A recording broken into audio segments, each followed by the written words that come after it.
Bert and I come down to the dock about 8 o'clock in the mid-morning. Bert went to fetch the deck chairs and the tourists, and I went down on the dock to start up the Bluebird No. 2. The new one-lunger caught the first time I thumbed the starter.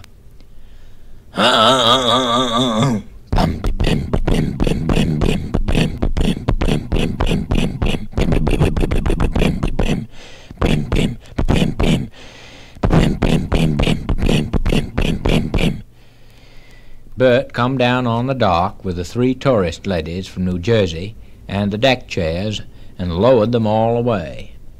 "Lower them easy, Bert." Bert had quite a time letting the ladies down soft. But did them ladies ton? We knew we were in for it, 'cause the more they ton, the more they talk, so we prepared for the worst. "Cast off the bow, Bert." Bert cast off the bow, he cast off the stern, and the Bluebird nosed out into harbor.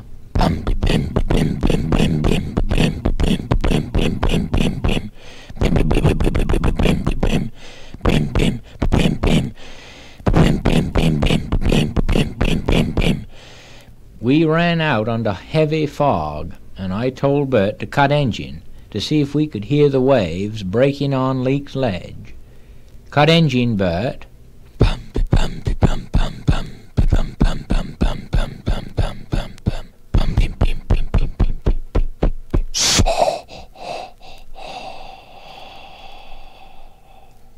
Bert cut engine.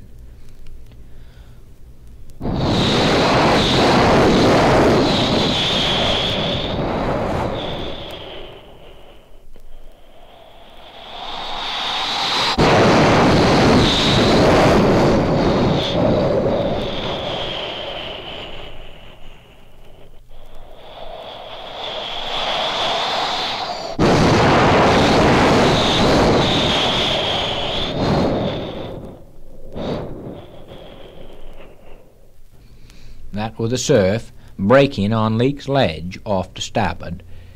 We listened for the old groaner off to port to get our bearings, but them ladies drowned it out with their talking.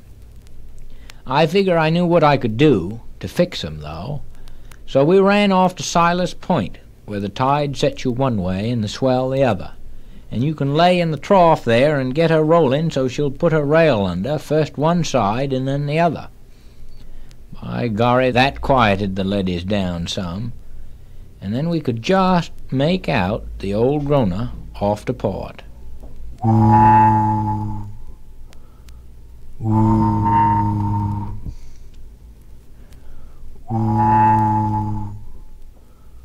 That was the old groaner. Dead ahead, old Silas Light started in a trembling twice every 30 seconds.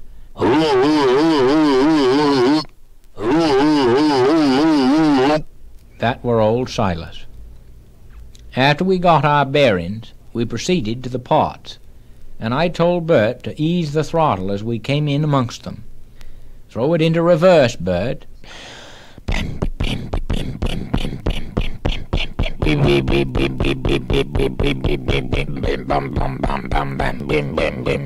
Bert threw it into reverse. I picked the buoy up and gave the line a couple of turns around the capstan, but the trap wouldn't budge off the bottom.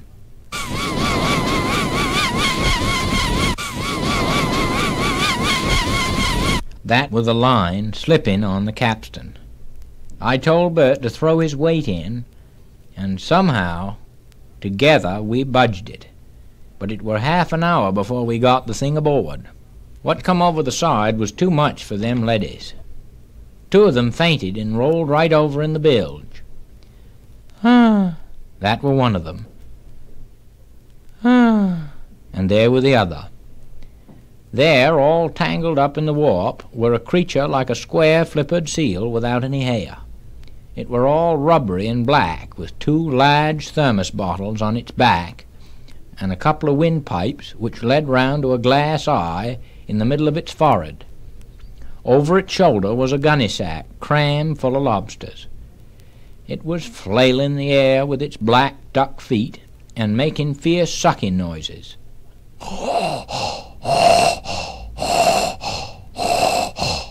"Give it a whack with the oar, Bert." Bert gave it a whack with the oar. "Give him another, Bert." That were a good un, and the third lady fainted dead away. Well, sir, the bilge of that boat were all arms and legs that morning, and for a while there it was hard to get your footing. I told Bert to slosh a bucket of water on the whole mess to freshen 'em up. The cold water seemed to startle the ladies. All three of them sat right up and took notice, blinked their eyes once or twice, and shut 'em again and rolled right back over in the bilge. We figured we'd better get the whole mess into dock before that creature kicked up any real trouble. When we got to the dock, we boomed the leadies ashore and hung the creature up on the scales like a bluefin tuna. Boy, he started breathing hard.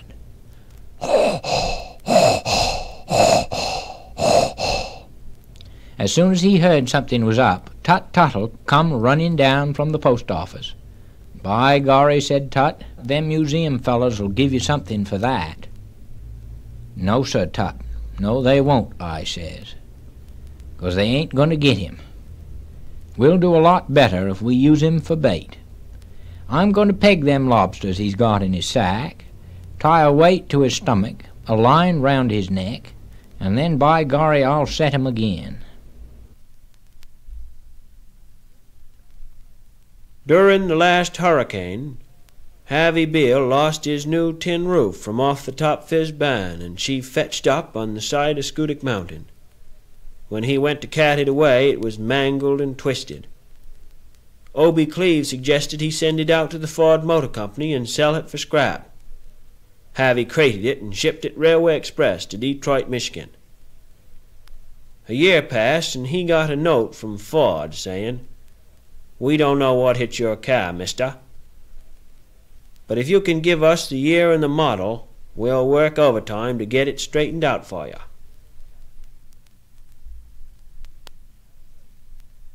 Harry Burgess and me was cutting wood up on the mountain last winter, and we weren't there for 20 minutes before old Harry dropped in his tracks right there in the snow and commenced a groaning something awful, rolling around and holding on to his stomach. "Harry," I says, "what ails you?" "Tom, I'm a-dying, and I want you to go back down the mountain and tell the folks just how it was." I says, "Harry, I'm asking you what ails you." He says, "My wife gave me too much hen oil this morning, and now I got the collywobbles. Just look at my stomach. It's all swelled up the size of a shaving bowl. Yup, I'm a-done for." "Lucky you don't have your belt on," I says, "Harry." "You stay right there, Harry, and I won't be gone long." Well, I went up to where there was an old sawmill, and I went into where the kitchen used to be. I found a jar of mustard and an old tumbler, and mixed up half water, half mustard, and took it right back down to Harry. I says, "Harry, there's just one thing I should like you to do for me before you go." "Tom," he says, "I should be glad to accommodate you." "Harry, I should like you to take this," and I poured it right down his throat, and it come right back up green all over the snow. In 5 minutes, Harry was back chopping wood just as good as new. "You know, Harry," I said, "if they'd done that for President Harding, he'd have been with us yet." A lady, one of them summer visitors, come in there from Thayer's and said, "I would like to be shown to the bathing suits by the woman of the store." "She ain't around." "Well, then I think I'll wait for her." A half-hour later she asked, "Where is your wife, Mr. Thayer? I think I'll get her myself." "She's out at the graveyard." "How long will she be?" "Well, she's been out there for 8 years, and I don't imagine she'll be back just yet." Me and my wife, Rhoda, were getting on in years. Last Christmas she gave me a set of store teeth. Well, sir, I worked them teeth and I worked 'em, but the more I'd work them, the more they'd come loose in my head. Well, it was all I could do to keep 'em there. If I'd bought me a sausage grinder and screwed it onto the dining room table, I'd have been a darn sight better off. Of course, I don't feel too good. In fact, I've been feeling just a wee mite tizzicky. I had a touch of the collywobbles last week, a bit of the ague this, the first time since the winter of '39. And on top of it all, the doctor tells me that I'm losing my mind. Well, if I am, I don't miss it none. My wife, she hasn't felt none too good lately herself. She's been suffering from sciatica and the cholera morbly for 35 years now. For the past 20 of them 35, I've had to wait on her hand and foot.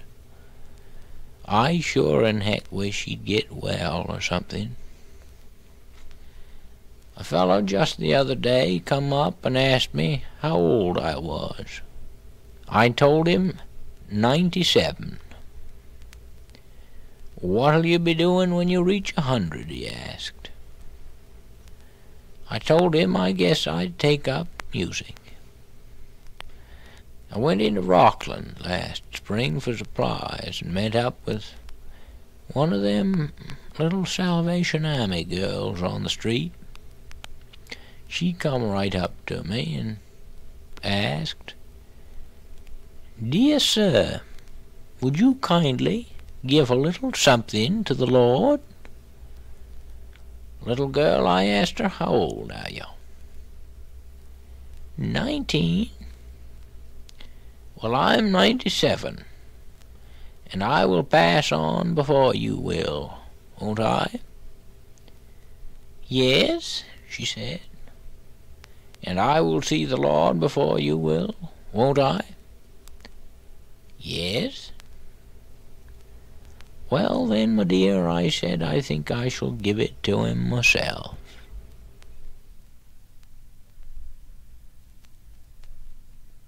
Last summer, Charlie Catter sent away to Sears Roebuck for some plans to build a sleeping porch for his daughter Bernice during the hot summer months. He bought a whole mess of tools and the lumber necessary for the job, and finally got the porch built the day before Labor Day. That night she come running into the house in her bedclothes. I don't know what it is, Pa, but there's something crawling around amongst my bedclothes. "Well, I'll find out what it is in the morning. You go on upstairs to bed." When Bernice come down for breakfast that morning, she asked, "Well, what was it, Pa? A bed bug? "Nope, Was it a cricket? nope, but you're getting closer. Was it a mouse? It couldn't have been a mouse." You almost got it. 'Twere a turtle." The Fickett sisters run the chowder house in the middle of town. Winona works downstairs in the kitchen making quahog chowder, and Essie does the bookkeeping upstairs in an iron lung. Tuttle, the postmaster, comes in every morning to perk Essie up and adjust the lung. "Everything set for the day's breathing, Essie?" "It's a-going a bit too fast, Tut. Mind turning it down a bit? That's better. Thanks, Tut." Then Tut, that old rascal, he usually gets kind of kittenish with her and gives the lung a good swift kick to get her laughing. And, well, last Easter Tut and her got to jostling around like that, and she ups and agrees to take a ride in the back of his mail truck to see the countryside. Coming out of town, Tut went over the top of a hill too fast, and Essie come out the back onto the pavement. Whangity-tong, Wangity-tong-tong. Tut just leaned out of the cab and said, "Steer to the curb, Essie, steer to the curb." Well, Essie got out of control and just took off down that hill toward the center of town, hell bent for election. She crashed through a fence, crossed a field, and got right out into the main stem of traffic on Elm Street. After bouncing off a curb, she ran over the minister of the First Congregational Church and made a bus run into the display window of Simon's hardware store. Officer Moody took after her on his motorcycle, but just as he'd catch up with her, she'd cross over into the other lane and lose him. By the time Essie hit the traffic circle, she'd gotten things more or less under control and come right around it in good style and straightened out, headed for home. She lined up for the front door of the chowder house and pulled up just short of the back door, as neat as you please. Winona looked up from the dishes and said, "Well, Essie, I see you made it home." "Just barely, Winona," Essie said. Ed Coney had a little grandson, Tim, who used to stay with him every summer up until last.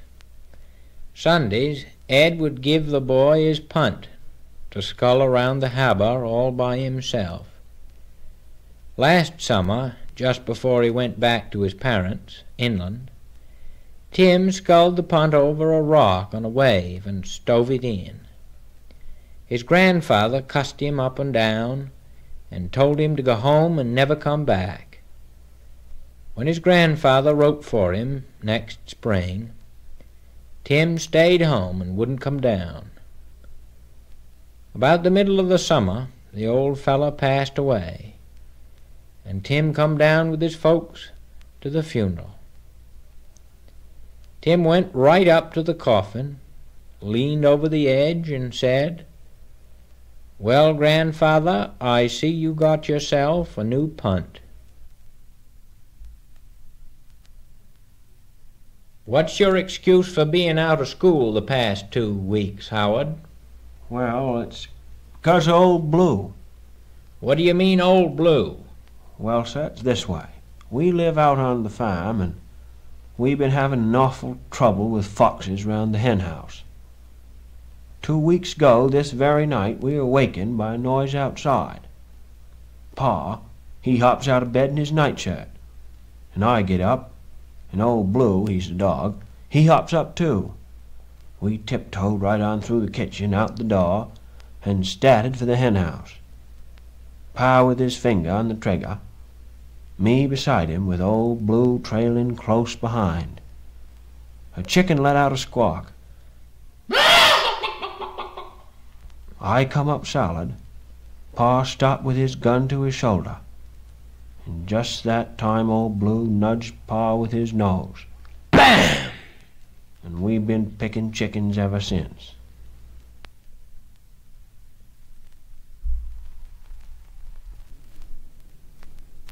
Two weeks ago, Myron Cudmore and his missus went out to the Skowhegan Fair. This year the feature attraction was a joyride in one of them bi-winged airplanes. The sign on the side of the plane said $10 for 10 minutes. Myron saw the price and retreated, when a young fella decked out in cap, goggles, and white silk scarf stepped up and said, "I'll make a bargain with you. If you can keep from talking or opening your mouth the 10 minutes we're in the air, I'll give you a ride free of charge." Myron said he'd take a chance. He stepped in with the missus and in a whisker. They'd cleared the tents, the Ferris wheels, and were headed for the clouds.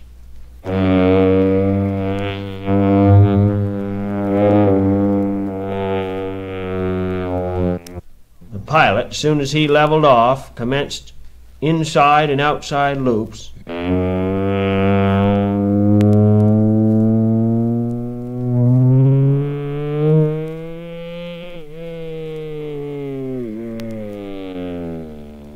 barrel rolls,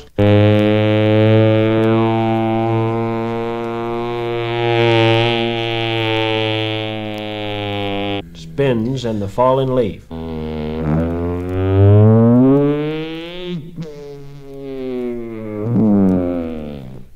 10 minutes later, they were back on the ground, the pilot looking a mite glum.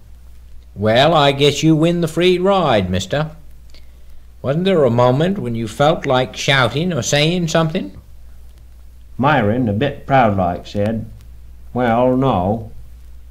Except that one time when you turned upside down and Ma fell out."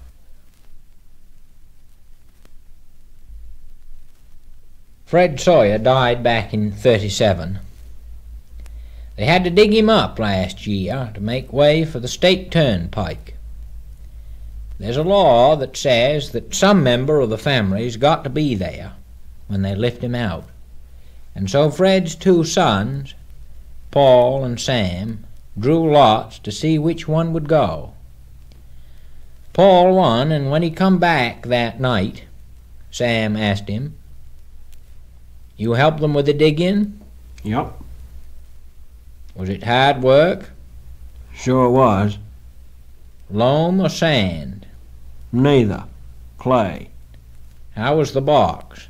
Not much left." "You look in?" "Yep. "How was he?" Kinda poorly." Hetty Hamlin, you remember. She was quite a step in her time. She got hitched up to Virgil Bliss. Old Virgil was dirtiest man in Hancock County before the dirt drug him down. And the reason he was so dirty was because he was so lazy. Well, sir, he and Hetty were quite some team.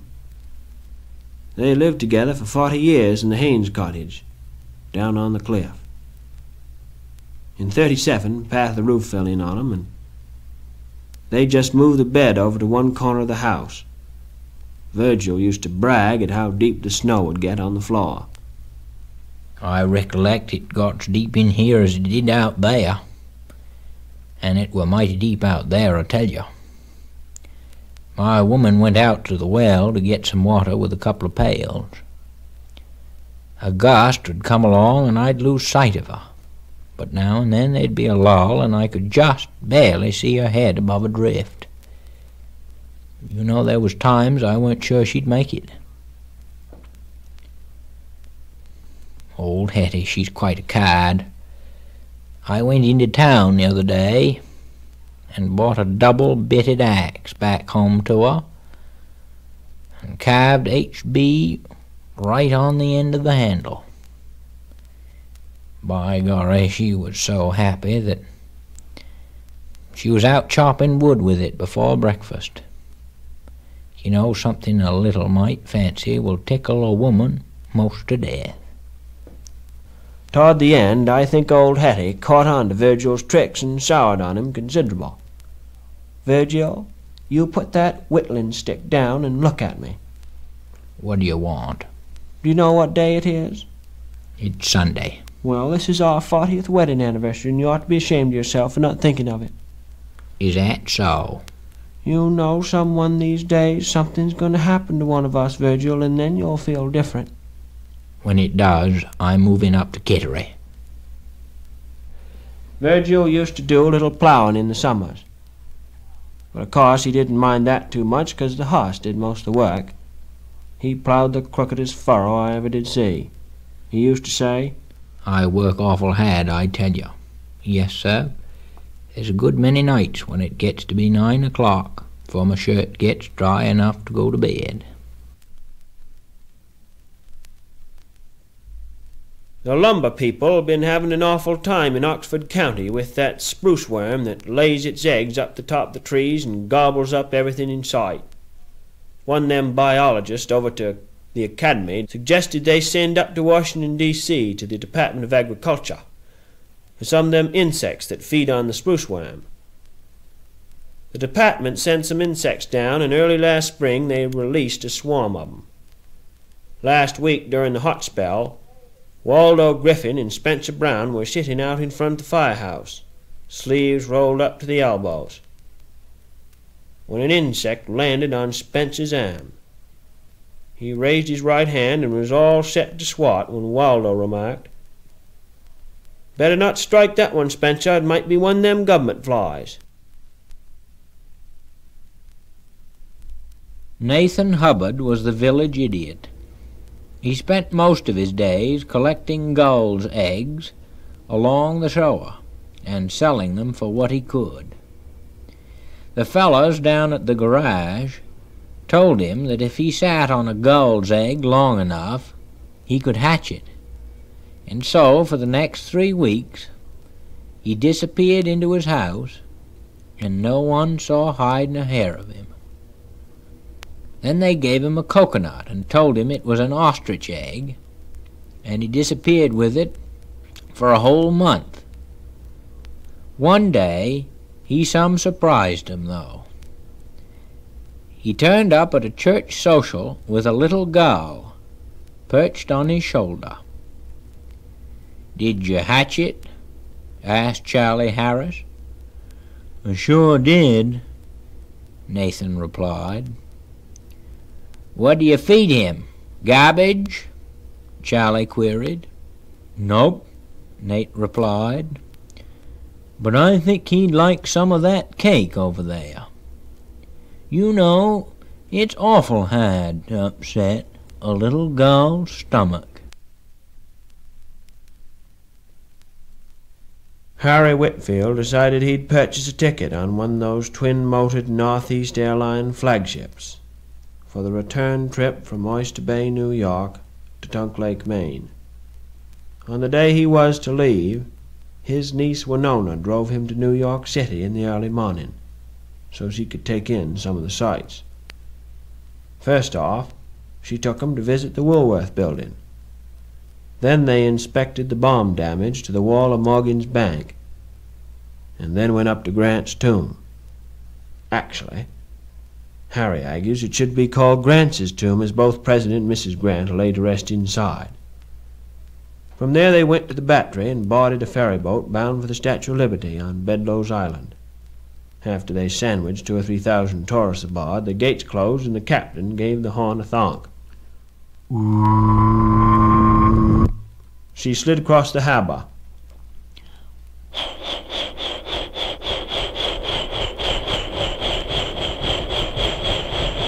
Dodging every conceivable kind of vessel. Fireboats rehearsing, sandbags,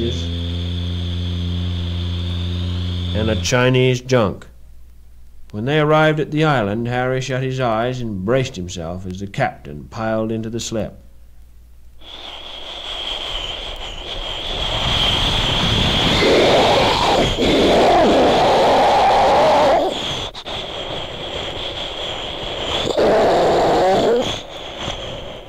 The Statue of Liberty was a gift from the French people in 1884 as a token of friendship. Harry was disappointed because the stairway up to the torch was closed for repairs, but he did get a chance to go up into the crown. He waited his turn at the telescope, but just as he got it focused, it conked out on him. Clunk. However, he found the harbor was an inspiring sight with the naked eye. Leaving the Statue of Liberty, Harry took a cab to LaGuardia Airport to weigh in a half hour before flight time. They weighed his duffel and fined him for 6 pounds overweight. Then Harry saw a man weighing at least 350 pounds step up and go through without a fine. He started protesting. "That man weighs at least 3 times what I do, not counting his valise. What these airlines should do is weigh the passenger to heck with the luggage. I'd like to herd all those fat fellas into the rear of the airplane and see how she'd fly then." Harry climbed the stairs, boarded the flagship, and took a seat up front, where he could watch the propellers. The engines roared to life.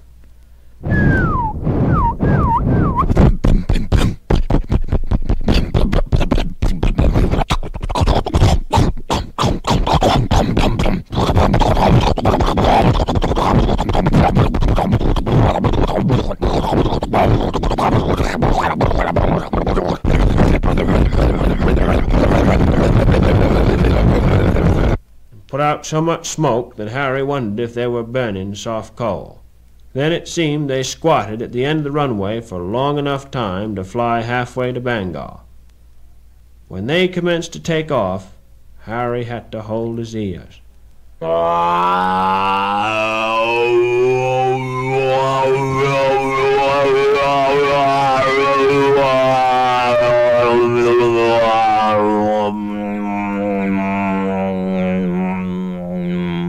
They're almost to Boston, Harry figured, by dead reckoning, when Gardner Hancock, the captain, announced they'd have to land in an alternate field because of fog. 45 minutes later, Harry stepped off the plane at Newark Airport, got into a cab, and said, "North Station, please." 6 hours later at North Station, with the cab driver standing by, Harry was wiring for more money. He decided to continue the trip home by railway coach, and went into the waiting room to get instructions. Harry boarded the train and bought lunch at 9:30 in the morning. On account of the sandwich fella, said it was the last time he'd go through the car. At 12 noon, the sandwich man was still going strong. Last call for ice cold milk, fresh fruit, orange drink, ham and cheese, plain cheese, sliced chicken sandwich, cashew nuts, Hershey bars, almond joys, Red Book 17, house and garden. Harry wanted a jolly sandwich and the youth's companion, and had to settle for a ham and cheese and house and garden. At Bangor, Harry changed trains and did some more waiting. Holden, Lucerne, Green Lake, Ellsworth, Washington Junction, Franklin, Tunk Lake, Unionville, Cherryfield, Harrington, Columbia Falls, Jonesboro, Whitneyville, Machias, Machiasport, East Machias, Jacksonville, Marion, Dennisville, Ayers Junction, Charlotte, Milltown, and Calais. Actually, he was very lucky to get a ticket, because the announcer said the railroads were discontinuing coach and Pullman service, and this was the last train through. Finally, they pulled into Tunk Lake.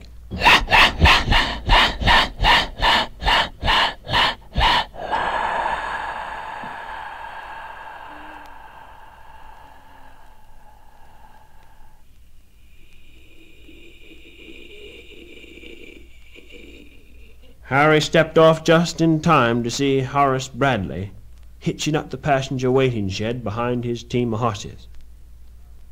He bought it to house his heifer in when the railroad decided it wasn't worth hauling passengers. Horace allowed Harry could have the Tunk Lake signboard. Harry tucked it under his arm and headed down the road, kind of sad and deep in thought. He'd seen the railroad built, and it was hard to believe that he was seeing it die.